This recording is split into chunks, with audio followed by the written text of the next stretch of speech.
Welcome to the Journos on PLZ Soccer's YouTube channel. I'm Peter Martin, Hugh McDonald, Stephen McGowan and Alison McConnell are the guests, and we're delighted that you could join us on our channel. Don't forget to hit that subscribe button and join the football family. We really value your support and thank you for your support over the season. The figures are absolutely magnificent, especially for the Journos, which is a different style. You just get four people arguing with each other. It's a little bit like walking into a bar and just punching the living daylights out of each other. That's the way I look upon it, Hugh. Is that a fair assessment of it? Yeah, it brings me back.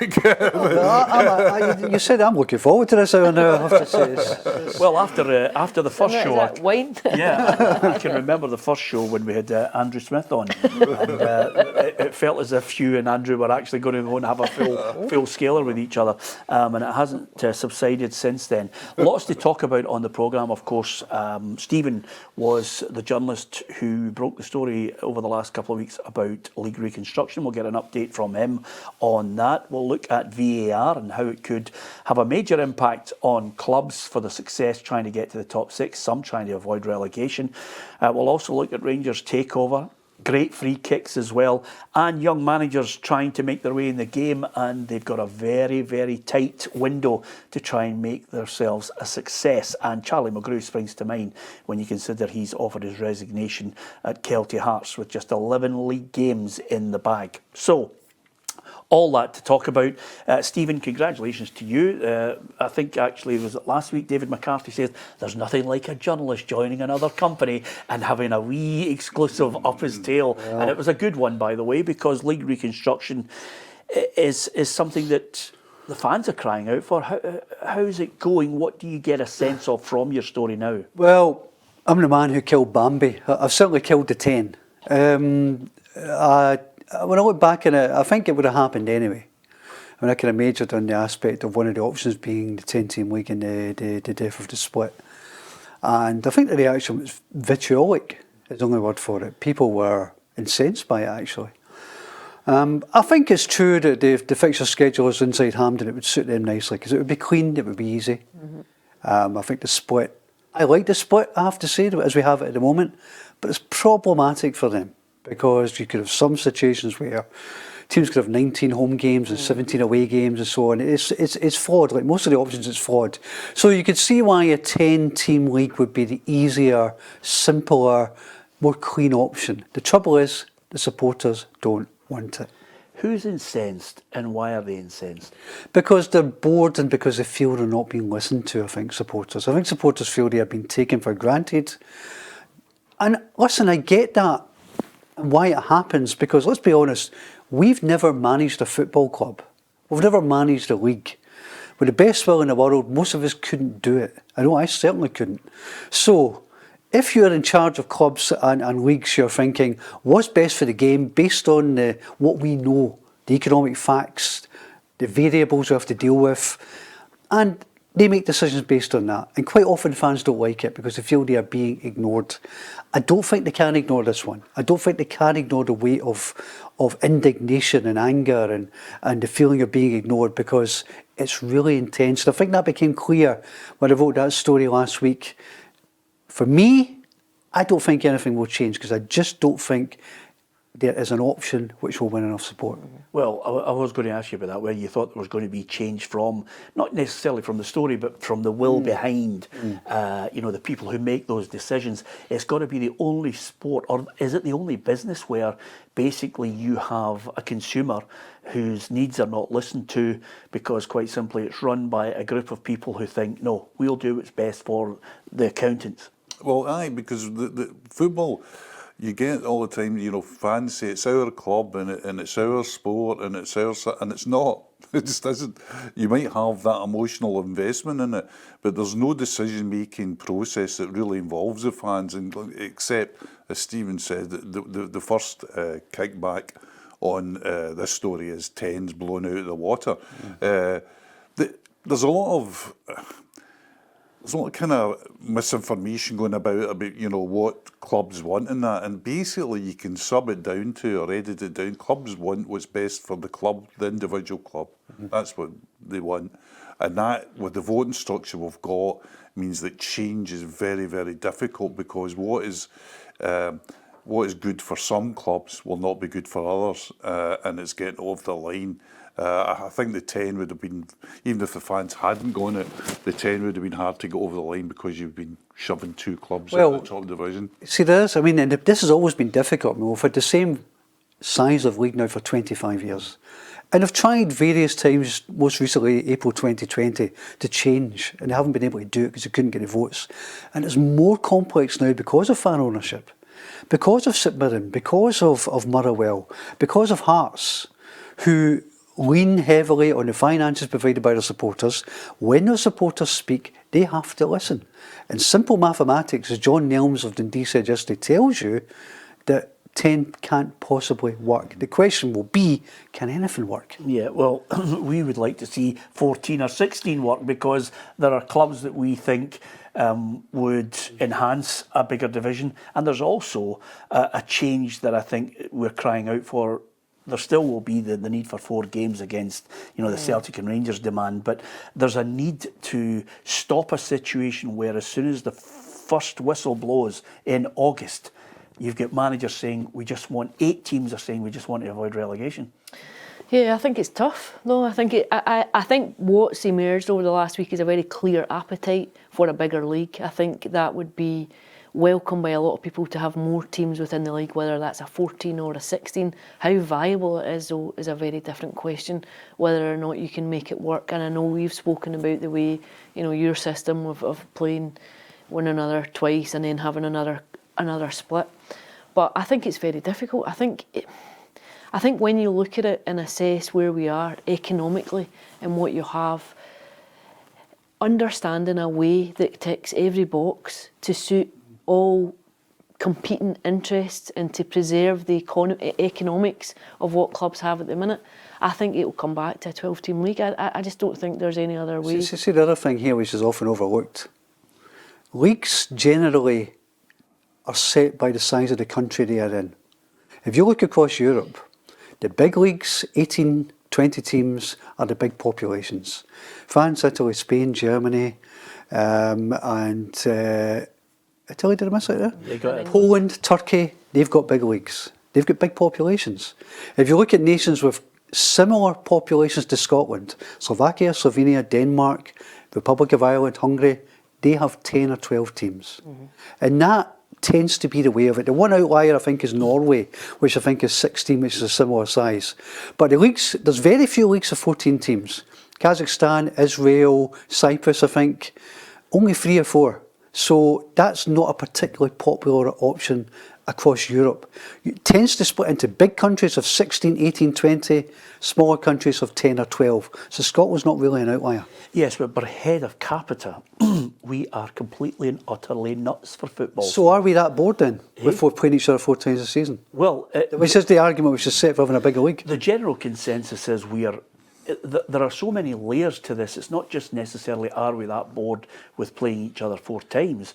The general consensus is we need a situation where we don't have a league which is so cutthroat that managers are playing a style of football which is to avoid relegation. And that's something that I think people want to see. They want to see a situation where they say, can we get more Scottish players in? Can we get the situation where a manager says, I'm going to blood a couple of youngsters and they'll get their 50 to 100 games. And then you've got an international manager who said, by the way, I've now seen this young player play with older players and he's developing and he's flourishing. And he's not scared to put them in because, as Stephen Robinson said when he was sitting in the very spot where you are, yeah, that's great, I'll play 2 youngsters. 3 games later, I've lost 3 games and the fans are calling for my head. Yep. It's a real problem, Hugh. Yeah, and the trouble is that the problems are separate. There's little common ground between the problems. The guys are sitting in boardrooms and saying, why do you like a 12? And the guys are saying, well, it gives us a chance of Celtic and Rangers, 3 times and even 4 times. It gives us the chance of, better revenues for hospitality. Then they turn around and say, well, but you're not blooding players. If you go to a lot of boards when they're sitting trying to stay in the SPFL Premiership, I don't know how high we're not blooding players comes in the agenda. I really don't. And I think that's think that statement can be backed up with actual statistics of young players playing in the Premiership. So they're actually kind of like competing forces. One's the commercial reality and one's the aspirational. And one way, I think the only way to do it would be increase the league. Yeah. What are you a fan of? What do you want? Status quo. Why? That won't be a popular view. I'll tell you why, because if you look at this weekend, you have every team from 3rd to 12th in the Scottish Premiership has something to play for. You've got a real good battle for 3rd, you've got European places up for grabs. Virtually all of the bottom 6 could be in trouble. I think there are compelling stories. The funny thing is, the one problem the league has, which is always overlooked, is the most obvious one, which is the fact that we'll probably get a team on the verge of winning the league for the 13th year and 14 or something, is it? And no one really ever looks at that. So that might need a far more radical solution than just rearranging the deck chairs on the Titanic. I mean, I think that actually what we have right now, I think the split has been a slow burner. I think it's been a success. I think it works. I think it provides drama and narrative and stories. And I think that's what you can ask for. And I do worry, and Henry McLeish said this, and I know that's a bit of that's not always a great argument to clutch to, but Henry McLeish said in his report in 2010, I think he said that 14 gives you more mouths to feed. The point Alison kind of went back to there. And that's part of the problem, is that the more teams you have in the league, the more mouths you have to feed. And, I think that ultimately is always a guiding principle. Yeah, I tend to, you've quoted Henry McLeish, I tend to like the quote from John Prescott, Hugh, which is, are you embarrassed by the fact you've got 2 Jags? He says, no, I'm a socialist. I think everybody should have 2 Jags. And I really want to embrace the chance. Clearly the mantra with which Peter has lived his life. I don't mind that, you see what I mean? And by the way, I have to tell you, somebody actually in our message board said, just because you all work for it, do you need to agree with them? And clearly, Alison and I are always at loggerheads with each other. But she's absolutely It's nice knowing you, Alison. that's why I brought her on, because she's gobby, Hugh. That's why we're all here. But the point is, quite simply, that I want everybody to share in it, and I think we need to somehow get to a situation where we give everybody a bit of the pie. It's as simple as that. But Scottish football clubs don't want everybody to share in it unless they are the people that are sharing in it. This is always, I mean, the great thing is we always talk about there should be the common interest. Let's do it for the common good of Scottish football. Nobody is doing anything for the common good in Scottish football. And by the way, I think if you work, and I always go back to this line, is that if you're Scottish football is run under the capitalism system, so there's no point complaining about it, because that is what's going to happen. It's the old thing. I'll give you another one. The Hagar the Horribles rule. Who said the golden rule is them that has the gold who makes the rules. Yes, absolutely, and that's what happens. I tend to look at the SPFL and think of it basically as Gordon Gekko, which is greed is good. Well, I was up in Dundee yesterday, and John Nelms was talking up the need for a new stadium. And we asked him about this, and he said, as they all would if you asked him, he said, look, what's in the interest of Scottish football is in the interest of Dundee, because that is very much the public mantra. Privately, they're going to look at the league table and say, what's in it for us? Mm-hmm. Yeah, absolutely. Okay, great story, and I think he's to be applauded for it. Certainly got everybody talking. And again, the only thing that I would say that kiboshes it at this period in time, every March and April, is quite simply, Neil Doncaster can come out and say, well, turnover's 44 million, we've got the most popular sports, people in Scotland are crazy for it, they back it, and when you get a split, as Stephen has mentioned, where everything's to play for, that's his way of just pushing it to the side again when anybody talks about it. Yeah, I think it comes at a point when games are live. There's so much tension and outcomes, particularly at the bottom, not at the top, but particularly at the bottom end and in terms of European football. I'm a bit like Stephen. I think on paper, the idea of a bigger league is attractive.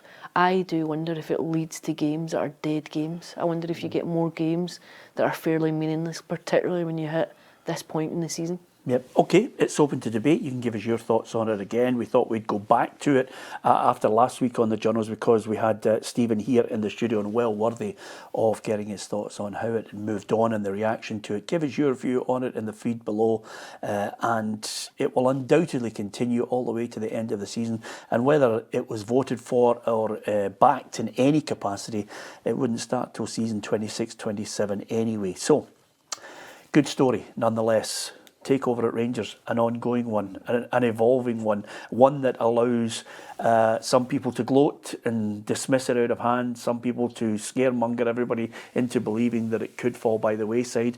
But when you have Leeds United, possibly with a say on whether this takeover happens or not, because current rules in the Championship in England do not allow ownership of another club in the Scottish Premiership, for example, whether those rules would be relaxed if Leeds United didn't make it to the English Premier League, where you can have dual ownership, is another matter, Hugh. But what you see at the moment over the last week is people wildly speculating the takeover's not going to happen. The takeover is, according to some journalists who have an inside track on words coming out of Ibrox, but nevertheless, it hasn't happened yet. It's not happened yet, but on the actual formalities of the takeover, it's at a stage now where they're just tying up legal details. It's a matter of signatures, and it's well on the road there. The Leeds thing is interesting because like all good stories, it's a scare story. You go, oh, what's going to happen now? If you look into the two things that Rangers fans who are very keen on the takeover will lean on is that Leeds are now back top of the table. So if Leeds go up either through the two promotion places or the playoffs, the whole argument becomes redundant. Secondly, there's a meeting of the EFL in June, which this is high on the agenda, and one presumes it's high on the agenda because they want to loosen it or address it. You would imagine that the people that are involved in this deal, certainly the buyers, will have their lawyers all over this, and they'll have get-out clauses. They won't want a situation where they lose in the last day of the season, don't even make the playoffs. No, they'll lose at Wembley in the playoffs, and suddenly a $100 million deal is in the air. So I would be talking to people about it. At least they're telling me that they're very relaxed about the whole thing. They think that, the way it's going at the moment, it's just a minute of signatures. And B, if this nightmare scenario comes up, there's a couple of ways to clear it. Yeah, because right now, Rangers, the only consistent that you can see from Rangers, certainly not performances on the park, the only consistent is the non-stop backing of the Rangers fans. And they've had two recent share issues. The season ticket renewal requests have gone out as well. And they've been over the course and backed the club relentlessly. And they want to see the change. They want to see someone giving them an opportunity for change and hope and a chance to re-establish themselves as the number one club in Scotland. Yeah, it's like, there was the kind of joke going around. They don't want to make Rangers great again. They just want to make them competent. They just want professionalism, reintroduction of people who A, have the best intentions, but B, have the best contacts and the best finance and all the connections they need to really try and drive the club forward and make them better. And I understand why Celtic fans don't want to believe this is happening, because they've enjoyed their dominance, let's be honest. But actually, I think if Rangers can get a bit stronger, I think it could be good for Celtic as well. It's because, what you see at the moment with them is a bit of a comfort zone developing. Mm-hmm. So yeah, I think Rangers need to improve. They need to become more competitive. I think that will be better for the game at large, for the league.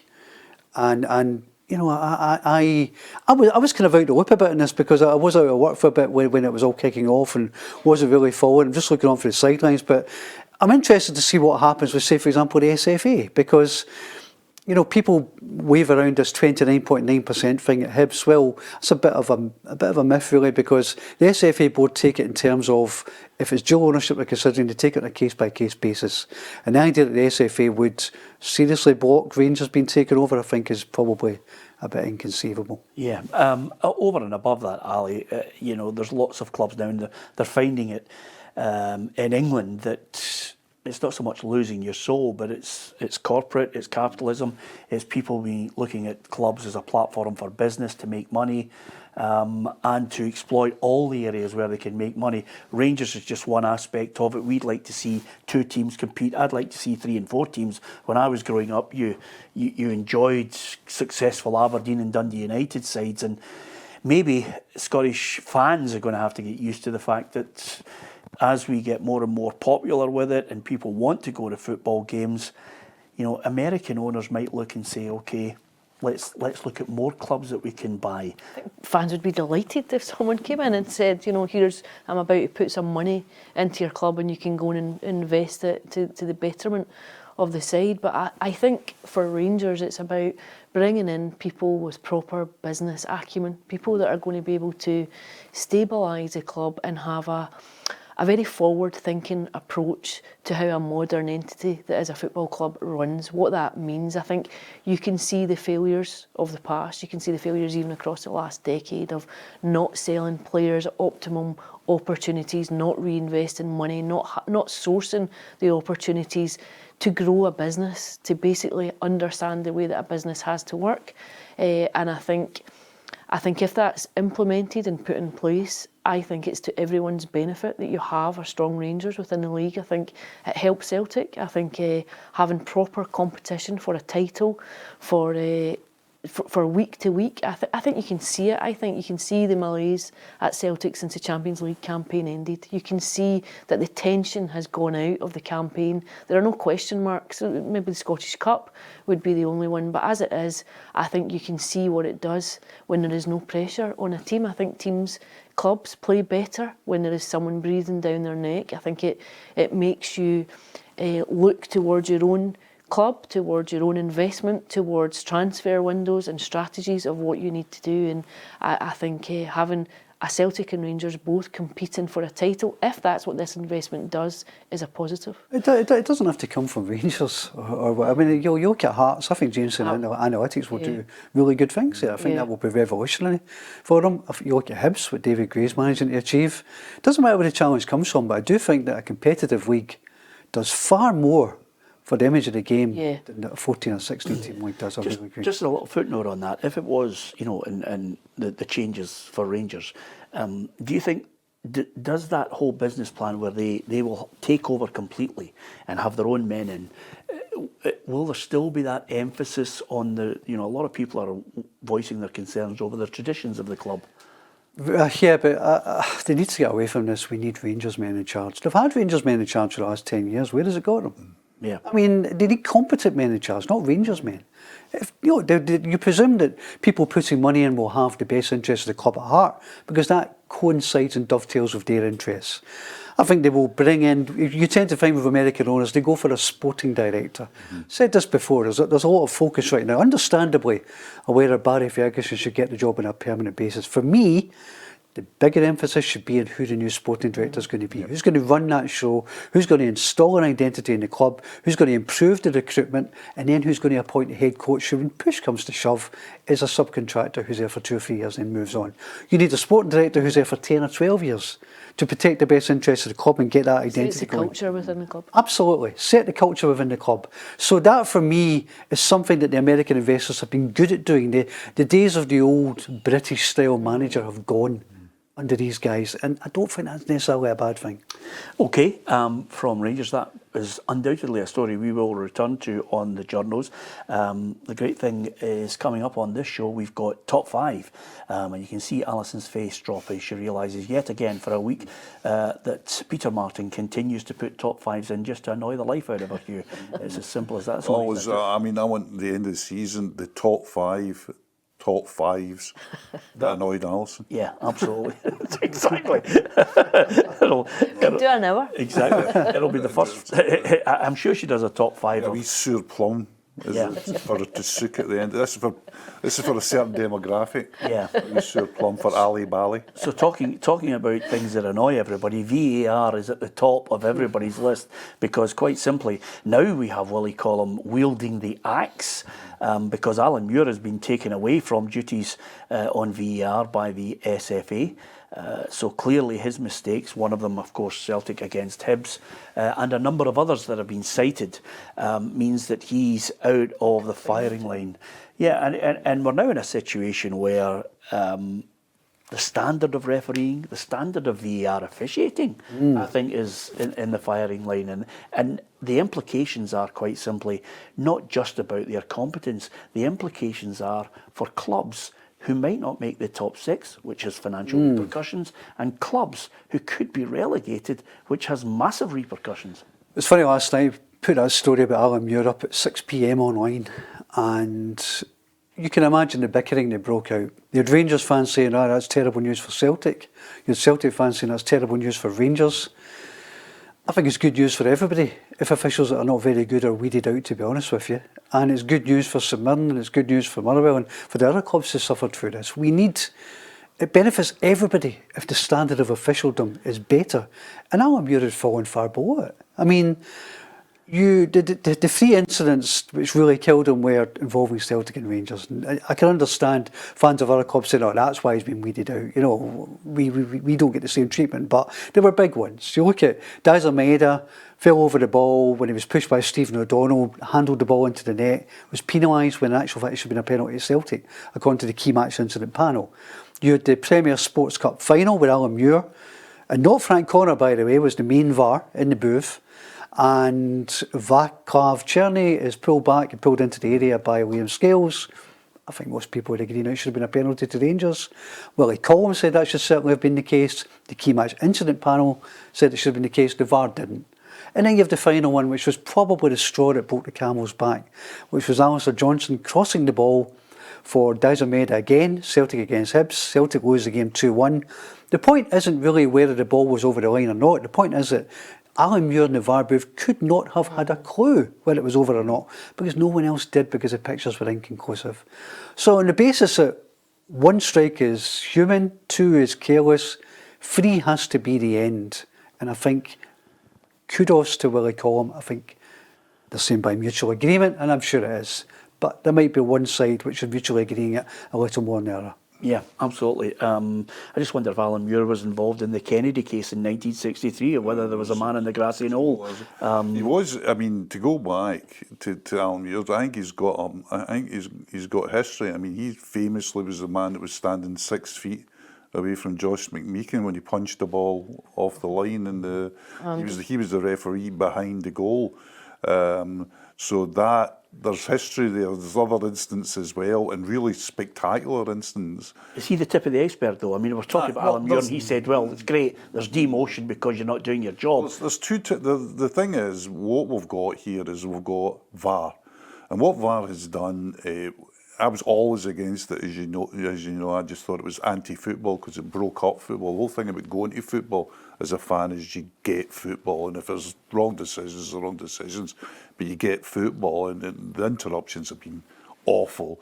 But if you get interruptions and then you're not getting the payoff of getting the decisions right, that's bad. I mean, and it started from day one. I think Ian Maxwell, the SFA, said, when we got I don't think it'll work really very well. What? There's also the infrastructure about VAR in Scotland, where we've got very much Poundland VAR, because we haven't got the proper camera angles, etc., etc. But the real thing was it will help the referees, and it hasn't. What it does is it's exposed the referees. Can I ask you this? What about the ethos that was run out at the start of it, which was basically VAR is a mechanism that will increase the percentage of getting things right? Have we lost that? It has. Well, this is my point on it. If anything, you're always going to get, when there's humans involved, that human error element.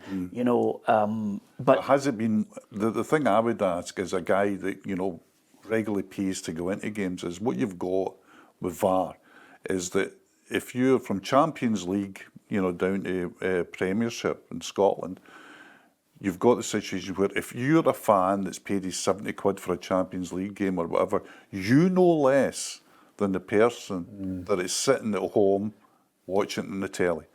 So all the stuff about, this is to make decisions correct.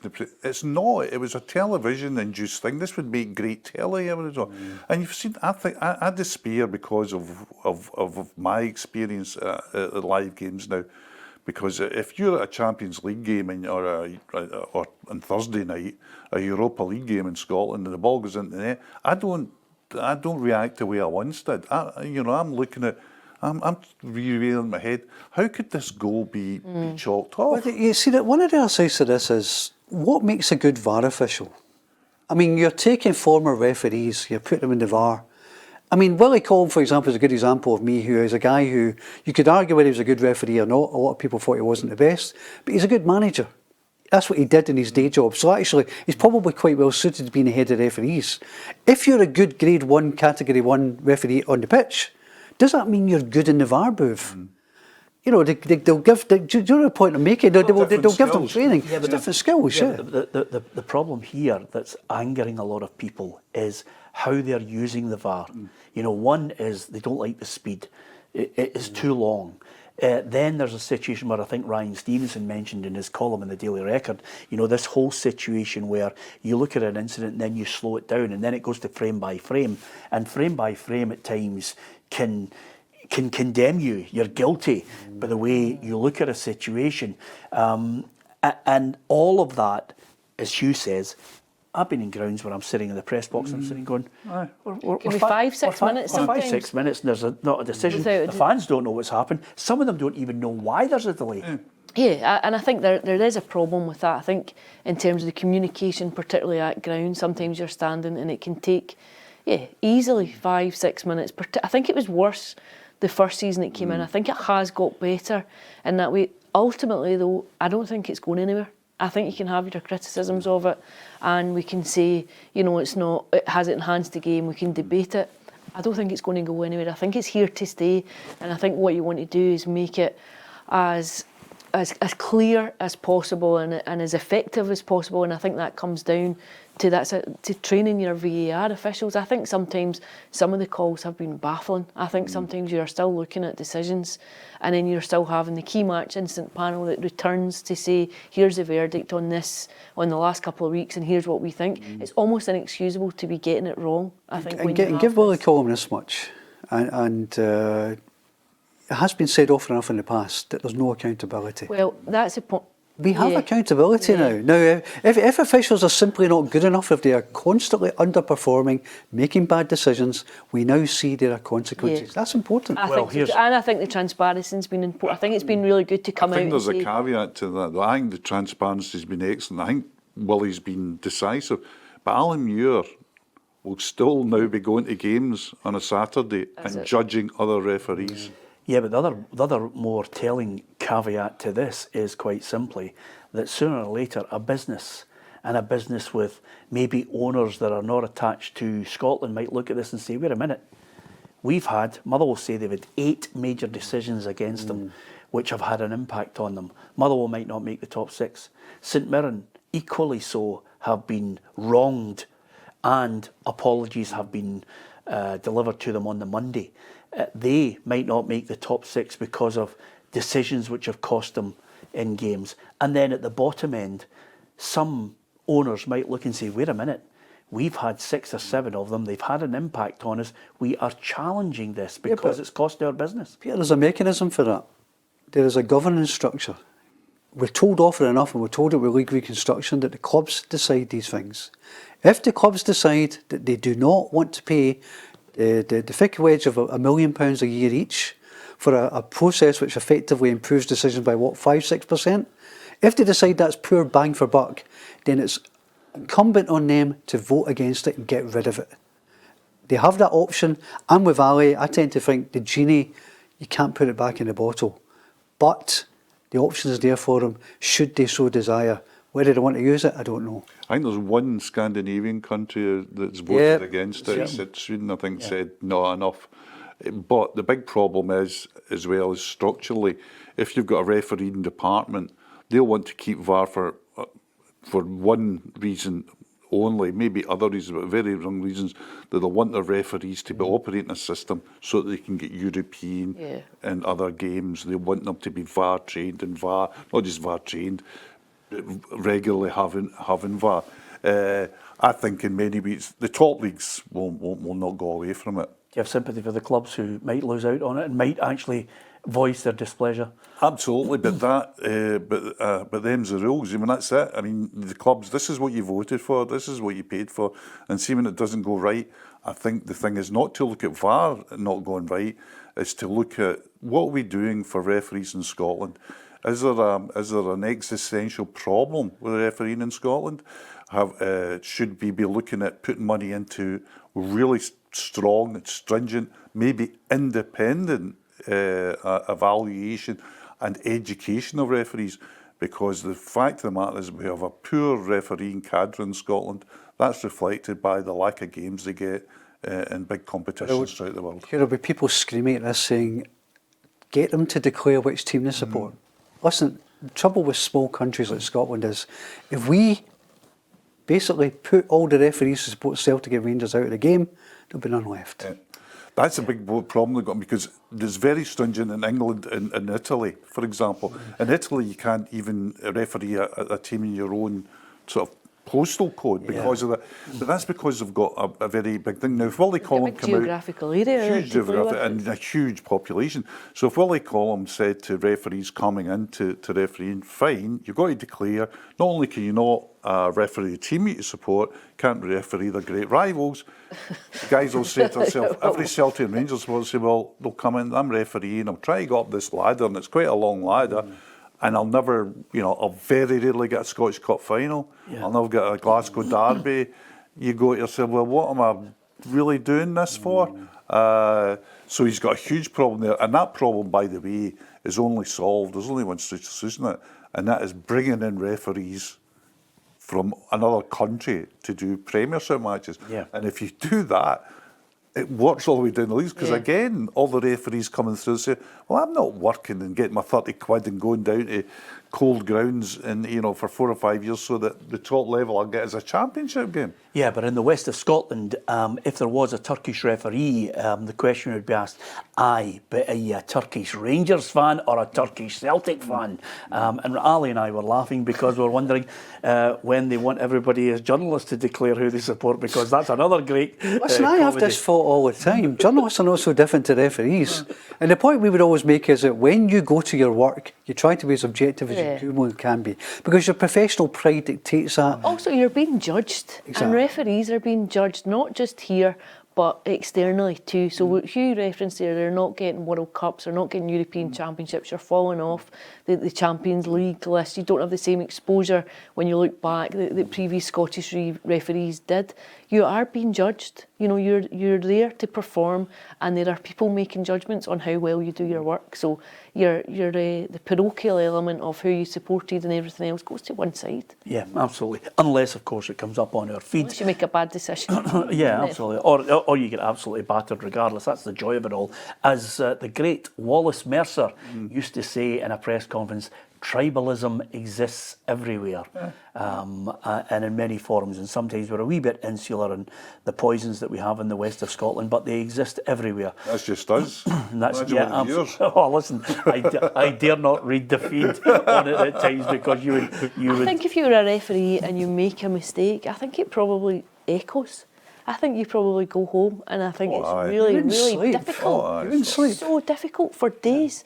Like the idea that you might make a mistake that benefits a team that you supported, or I think it is a nonsense. If you make even after 54 years in this game, if I make not some mistake in judgment, because that's subjective, but if you make a write a story, you make the wrong a mistake, cross or something, you just got. I mean, it's just, and it's self-loathing, and it has no bearing on the game or anything else. Everyone will go on all right, even though I've written something that's factually wrong, but it stays with you. It does. Oh, it does. Yeah, the other problem as well, which I think is a very good point that you highlighted there, is the impact on Alan Muir, his family. He's made mistakes. You know, we make mistakes. Sometimes you have to pay the penalty if you're consistently making mistakes. But I do have sympathies with players, with managers that you are subjected to. And now with the rise of social media, you are subjected to abuse that's way above and beyond the remit of your job. And I do have great sympathy with people who are subjected to it. And we've all had it from time to time. So give us your thoughts on that. What about VAR? What about the transparency that we've all been discussing? If you're not getting the big decisions right on a consistent basis, is it right that Willie Collum comes out and said, okay, the axe has fallen on you? There is a situation where if you're not doing your job properly, you'll be taken out, you'll be demoted. Give us your thoughts on that as well. Trying to become a manager in these days where success is demanded immediately is evident this week with Charlie Mulgrew offering his resignation as the Kelty Hearts boss. It started January 17th, 1 win from 11 league games. He drew 3 matches and lost 7. And quite simply, enough was enough for Kelty Hearts. They're now just above the relegation zone, worrying about it. And I think if he hadn't actually offered his resignation, I'm almost certain he might have been pushed out the door, Stephen McGowan. There's no guarantee that good players are going to be good managers, is there? I mean, Charlie's a good guy, very personable, likeable guy. He is intelligent, focused on the game. He's not the first manager to go in somewhere in his first job and have a really hard time. They don't get the time these days, do they? Even in League One in Scotland, you don't get the time. You have a constant culture of fan expectation and demand. I mean, you look at, the results have been really poor and maybe it was unavoidable, but I mean, what are the demands and expectations at Kelty Hearts? Well, having been there on a number of occasions with previous managers as well and got an insight into the owners, and then they left and put their money elsewhere, and then more of the fans came in. I think because of the setup there, they had an expectation delivered by young Michael Tidser. Yeah. Michael Tidser came in, played as a player manager, was an exceptional player for them in the middle of the park, and was able to get a tune out of them. We'll surely be back. Well, this is the... you have to think, surely. Michael Tidser as a classic example of someone who had a structure where they embraced him, they enjoyed what he was doing as a player manager, and he was able to guide them to the edge of the playoffs. Suddenly he then is attracted to a bigger job, goes to a structure where quite simply they were trying to tell him how to do his job, and in a very short period of time he's sacked. So you can see the difficulties, and the key to it all for me sometimes is you need to have a board that can hold their nerve and can give them a structure and support. But there are also situations where, somebody comes in and they just make the wrong decision. It just doesn't work. Well, the thing about it is 2 things. One thing is the old reality, the enduring reality, the eternal reality is if you get beat 6-0 at home by a team that's going to get relegated, that's the alarms are going off all over the place. I'll give you that one here. I'll give you that. So that's a Tony Mowbray one as well, isn't it? That's it. Yeah, that's the one where you say, "That's it. Good night." The other thing about it is the point that Stephen made earlier is about the sort of dispensability, if that is a word, of managers, and that if you've got a structure at a club. And it's not working out, you're not collapsing the whole club. In the old days where, 17 guys left with the manager and 14 players did they want to play with the new manager. Now the culture is slowly, even, it's very big in the English Premiership and in Europe, but it is seeping down to clubs in the lower levels where, that a manager or a head coach can be slid out and replaced without too much confusion. Kelty's ambitions, I've been there quite a lot, I think were always to be in the SPFL, which they achieved under Barry Ferguson. And then they had a good wee run where they got promotion. And I think, the big fear for them is getting relegated from that division at the moment because nobody wants to go to League Two because League Two is a dogfight. And if you end up in the trapdoor at T2, all the good work by Kelty could be finished. Yeah. So they want to stay at least in that division. That would be their realistic ambition. The general feeling that I've got from them, from a chat I had with them over the last week, that they might think of looking towards a more experienced person just to try and save them, you know, rather than go down that blueprint. I mean, that really surprised me. I mean, it seems to me Tids gone to Dunfermline and it hasn't worked. It's just waiting to happen. Just take him back. I Just agree get with back you. in the groove. I would take Michael Tidser back because I think the situation that he found himself in at Dunfermline was ridiculous. Yeah. It wouldn't happen with Neil Lennon because he's more experienced. If somebody phones him and says, by the way, don't play this player and that player, Neil Lennon will just quite sharply give them, you know, 5 or 6 words and then put the phone down. Yeah, it makes perfect sense, but I just wonder if they're maybe looking. I always feel sometimes, Ali, that if you're a young manager and you're in a job, then it's maybe sometimes it's good to have an assistant who's an experienced person who can give you that calming influence and say, listen, here comes that nightmare. Just a conduit between you and the dressing room. I think particularly if you're a young manager, that can be quite a hard thing to do, just to extricate yourself from the politics of a squad that you've been very close to or very maybe close in age. I think it can be helpful to have a more experienced assistant, just a buffer for you in many ways. Yeah, I've got a top 5. Hey, Ali, I know you hate it. But listen, the proof is in the pudding. You look at Frank Lampard. I mean, after Frank Lampard, I thought there's no way back for him. But suddenly he's managed to get a run at Coventry where people are maybe taking another look at him and thinking, well, maybe you do have qualities. Maybe you've gone through a learning curve, which everybody has to go through in life. I mean, I know you'll find this amazing, but when I started PLZ Soccer, it was just me and Ruffy. And, you know, after 2 weeks, I looked at it, Stephen, and I thought, I'm going to go absolutely insane if I just have to keep arguing with him. So I signed Hugh. I made a managerial decision, signed Hugh, and then the rest, as they say, is history. Start to think the SFA should reach a mutual agreement with you. I brought in the experience of Hugh. Because your judgment's lousy. I brought in the experience of Hugh to give me a bit of sanity, you know. But I mean, I've got Frank Lampard. I mean, Wayne Rooney was a young manager. He just so what's the top 5 actually? What is it? Well, not necessarily a top 5, just 5 people who obviously have, you know, situations where you've looked at them as young managers who it just hasn't worked out for. Wayne Rooney had 2 stabs at it and it didn't work out. Yeah. Frank Lampard, again, equally so. Michael Tidser, Pirlo. It was a fantastic player and everybody thought, oh, he's got a great chance to become a great manager. Didn't quite work out, even to an extent James McPake. It's like kind of taps into the whole Barry Ferguson at Rangers thing really, which is at what point is a manager ready to take on a job like that really? I mean, you look at Ole Gunnar Solskjaer, gets a job at Man United, which would add to that list there of, it's the heart ruling the head really, isn't it? Yeah. And it backfired. Look at Barry Robson at Aberdeen, who'd good start as an interim manager, went a bit wrong. Maybe even Stephen Naismith at Hearts. You mentioned Ole Gunnar Solskjaer. He's in charge of Besiktas now and suddenly managed to turn it around when everybody thought he was a complete dud. But you go back, you learn your lessons, you get better at a job. That's a lesson for everybody and everything. And a lot of it, and the guy who had a bruising experience at St Mirren, Sir Alex Ferguson, and left there, he would tell you that, do you know what? You can talk about shapes, systems, recruitment, blah, blah, blah. Hughie once said to me, he says, a lot of it's luck.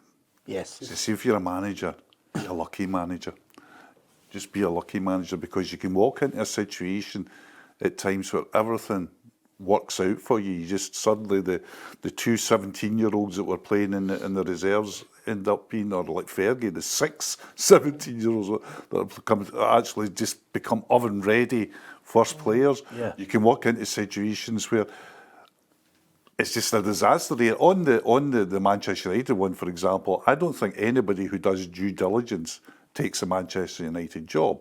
But then again, nobody, I think this is going to change, but at one time, nobody could refuse a Manchester United job because if you're Ruben Arman, Eric Van Tag, you're Ole Gunnar Solskjaer, even go back to Mourinho, Louis Gall, it's Manchester United. Yeah. I think that's changed now. I think there'll be people saying, not for me, thank you very much, because of the messages. But a lot of it's just been, you need a lot behind you as well. You need to have the credentials, the experience, the management, the love of it. But that can all go wrong if you've got bad luck. Football's a weird, brutal game. Yeah, absolutely. Okay, the last point before we finish today. And if you've enjoyed the chat, don't forget to hit that subscribe button on PLZ Soccer's YouTube channel to come and join the football family. And of course, there's so much more to enjoy. The women's football show, Straight Talks, out there with James MacArthur, and we've got the football show and the Saturday preview show. And coming up in the next week or so, there's some big news at PLZ Soccer that I think will interest you, and hopefully you will embrace it.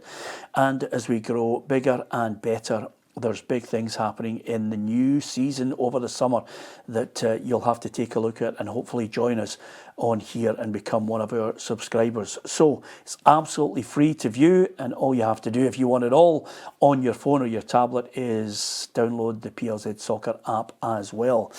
So last point, accentism. I never thought I'd have this on the programme, but Ali, Gary Caldwell has basically highlighted that his fine that he received, he's got a 2-match ban, and he's also been fined £2,750. He's the manager of Exeter, and he feels as if, regardless of what he said to the official, it's just because he has an aggressive Scottish accent that he was... Polite, Gary Caldwell. Yeah, but obviously he was enraged, and the ferocity backed up with the Scottish accent. The official decided, no, you're getting a red card, and he's picked up a hefty fine, and he said it's down to the fact that maybe we as Scots have that aggressive accent that just... I think he's havering. Annoys people. I think he's havering. Yeah. I think probably the content of what he said might be why he's been done, and not really the accent in which it was delivered. Yeah, it's a great story, Hugh, because I was thinking about it and I said to myself,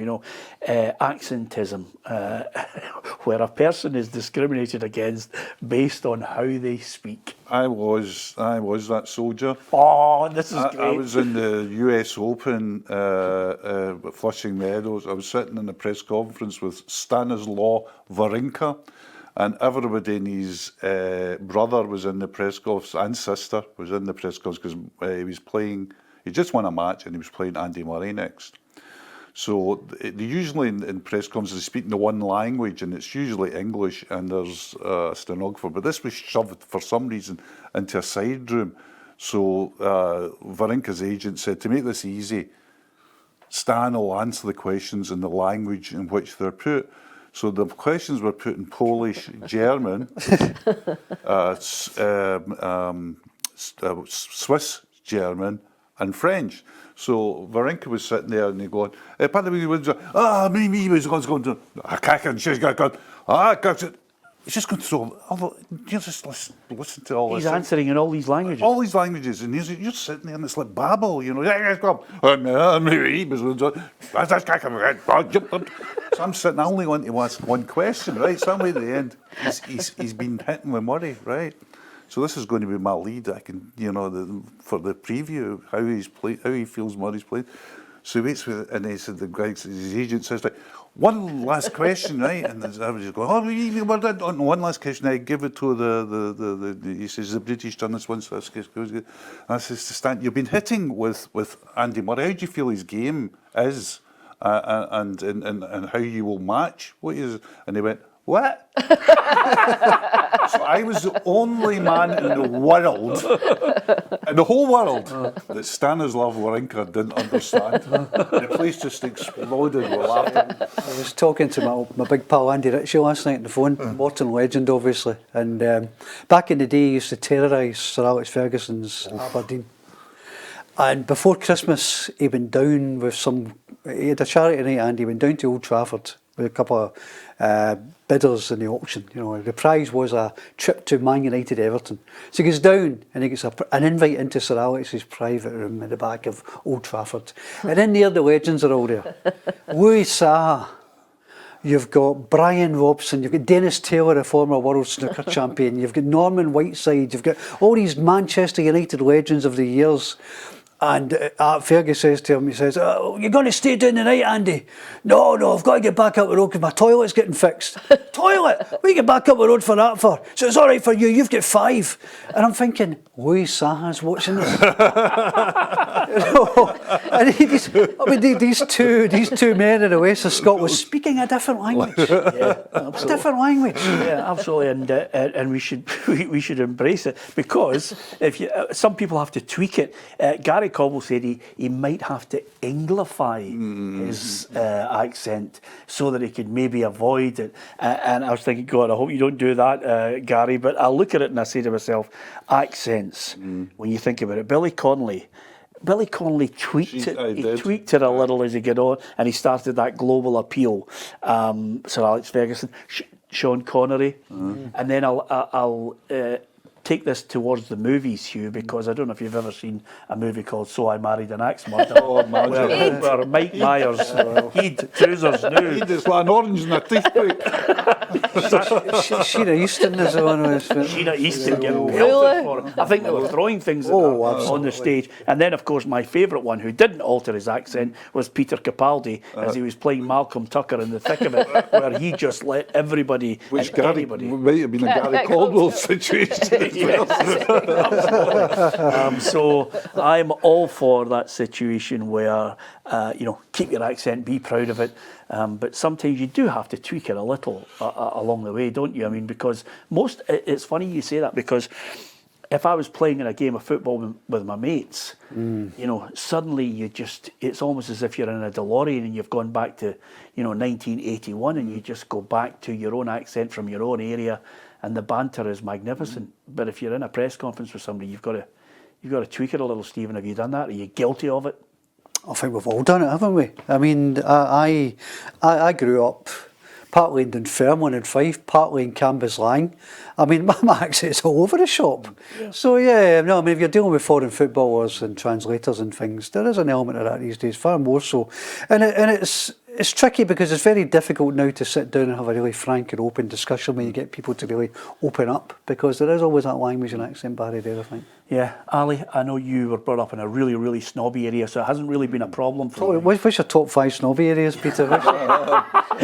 anywhere outside Lanarkshire. I have to say, I went to uni at 17, and the first time I spoke in a tutorial, I felt like Mary Nesbitt. That's how posh an area I came Hope from. you didn't go to Edinburgh Uni, because that's quite topical at the moment. Yeah, accentism. But the first time I spoke, I just could sense people got kind of turning to look. Yeah. And it was the first time you become quite self-aware. It was the tennis beat for me. That's what I noticed. Very cosmopolitan. You don't feel in the football asking beat. questions if he's demanding money with menaces. My memory of you in the tennis beat is for my 40th birthday, I went to Wimbledon for the first time out with my good lady wife, and I got access to the best facilities. And I think Federer had just been knocked out of Wimbledon in men's quarter-final day, and the Herald's tennis correspondent was sitting eating fish and chips in the canteen when Federer's talking in the press conference. And I went in and said, Hugh, you're not going to go speak to Herbert Federer? Oh, no, it's fine. more tomato ketchup. I didn't get to where I got to by listening to Federer. I'm not quite sure what Stephen's point was there, Hugh. I'm backing you all the way. That's no point at all. Yeah.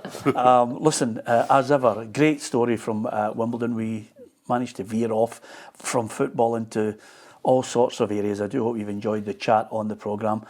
Don't forget to like, share and follow across all our social media. Our reporters are out at the grounds all across the weekend, as well as we reach that game which will determine who's in the top 6, who's going to be worrying in the bottom 6 about avoiding the playoff or indeed relegation. And just on that point, as we get to that final game, it would be remiss of me not to ask you guys, on the basis of what's at stake, who's getting that top 6 place, who's going to be... I'm going to say Hearts. You're going for Hearts? Yeah, I'm going to say Hearts. Hugh? Me too. Very reluctant to rule out St Mirren, I mean, I think if Hearts draw with Motherwell, it might just open a wee door. Hearts have got to go to Fir Park, they've got to perform. Yeah, absolutely. I think I'm Hearts. Where are you? I'm not at a game this weekend. Yeah, but who are you going for, St Mirren or Hearts? You're going for Hearts, so we're all in the Jambos camp. I'm sure the St Mirren fans will be en masse next week, giving us absolute pelters if it goes St Mirren's way. But there are so many permutations to it, and as Stephen mentioned at the top of the programme, it's all alive. Maybe that's why it'll be the status quo for the foreseeable future, and league reconstruction will be on the back burner once more until eventually we all become angry again in our own Scotland Scottish accents and demand change. Anyway, hope you've enjoyed it. Great to have Stephen McGowan here with us, and Hugh MacDonald and Alison McConnell. Hit the subscribe button on our YouTube channel if you can. And from myself, Peter Martin, thank you for listening. Thank you for watching.